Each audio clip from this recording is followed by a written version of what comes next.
ang aking pagbablog. Supportive mothers. Ay, ganito sa Russia ngayon. Super freezing. Yun na po yung lake na nag-ice na ngayon kasi nag-snow na naman. Matagal-tagal na ano.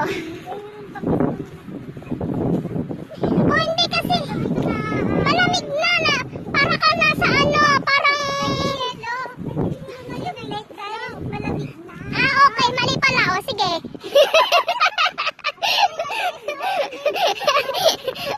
Sila na magaling. Very wet daw, very wet.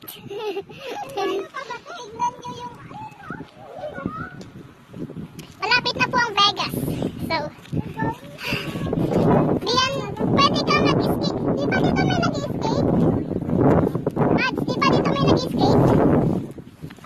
Pag matigas na siya. Kung gusto mo may ka-dates, ayun lang po. Ka-dating sites. Ayan.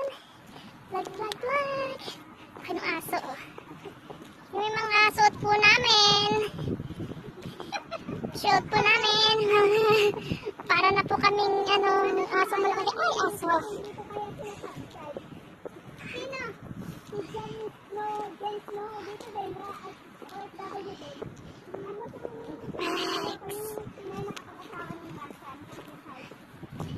So, ganyan ang aming view. Apakalamig.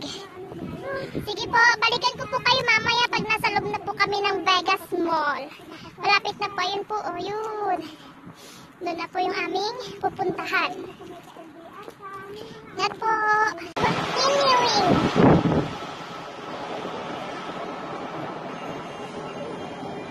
Yeah, check. Privilege.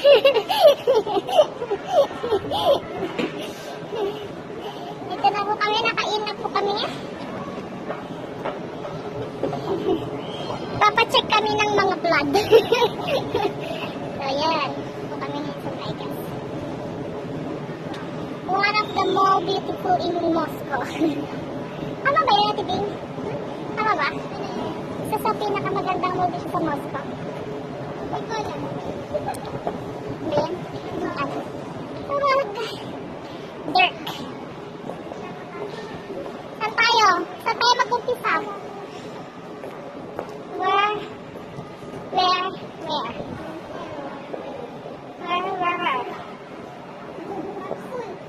Capsula. Max & Co. Uniqlo. Black Friday, ayun na nakalagay.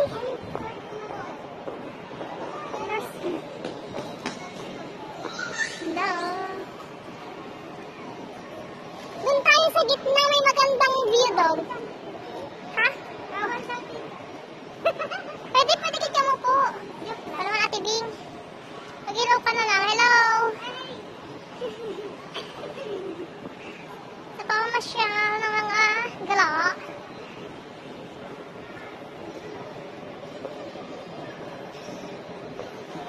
Hindi akong silab ng mall. Oh, ito ang Vegas. Mall. Vegas. Ala, hindi ko nakagdala ng charger. Ito, may libreng charger na yan, pwede kang humiga. Higa-higa pag may time. Pupo. Vegas. See, kids, Vegas. Dito kami sa loob ng mall.